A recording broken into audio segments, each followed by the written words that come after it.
From the Bob Mills Weather Center, the Oklahoma weather expert, Travis Meyer. Maybe somebody in Oklahoma could win, and then they could pay for everybody's utility bill, because it's going to be pretty doggone high over the course of the last 2 weeks and in the future as well.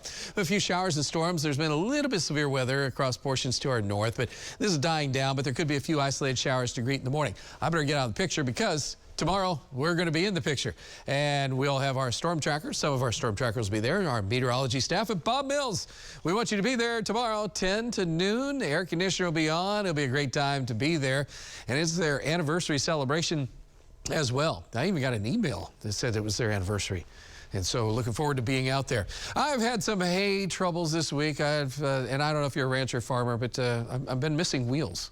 Yeah, because everything goes in flat. I can't believe it. It is fun when it works, but when it doesn't, it has been a hot week, and it has been rained for so long that a lot of people usually have all their hay done by the middle of July, and some of us are still waiting. But a lot of us are headed to the lake. Temperatures in the 90s to low 100s tomorrow. Try to find a way to stay cool. And, of course, as we say, stay safe and make sure you don't fry out there. We're talking about most area lakes on into Sunday. Similar story. Winds are not going to be a factor, though. In fact, waters will not be choppy.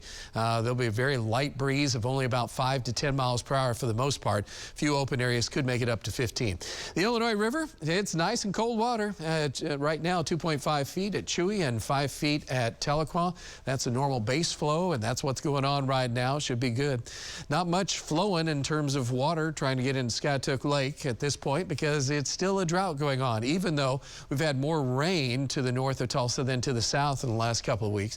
The breadbaskets continues to be the drought epicenter, and the Corn Belt, we can call it, is having some problems this year.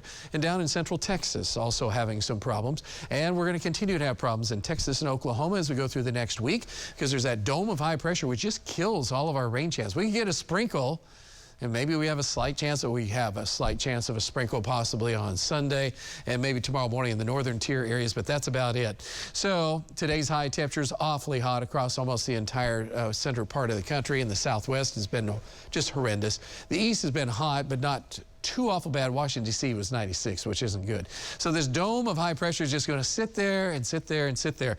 And what that means is that over the weekend and into next week, it's going to be with us, and it will take until we get to the late next week and the weekend before we finally get away from it. You'll get a northwest flow, and then finally a chance a few showers and storms will start to show up.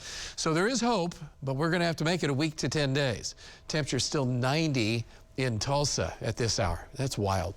Temperatures will be in the 70s to get us going tomorrow morning, upper 70s, and by afternoon, as we said, heat advisories in effect, temperatures in low 100s, heat index values 105 to 110. You see green to the north, could be a sprinkle or two, but that's about it. And on Sunday, maybe an isolated sprinkle or shower, upper 90s to low 100s. It's hard to have to keep saying that over and over Monday and Tuesday. It doesn't change. So I hope you're ready, because it's still coming strong, and there's hardly any rain at all. Just a slight chance, maybe late next week. Forecast 78 in the morning, and it is just hot at noon, and then it's just blazing hot in the afternoon. So no matter what your plan is, just enjoy the fact that you might have an air conditioner. If you don't, find some water and throw it on your face, because we're going to need it. Nice that it goes from hot to blazing hot. Pretty sad. You can tell we're almost into August. Right. Thanks.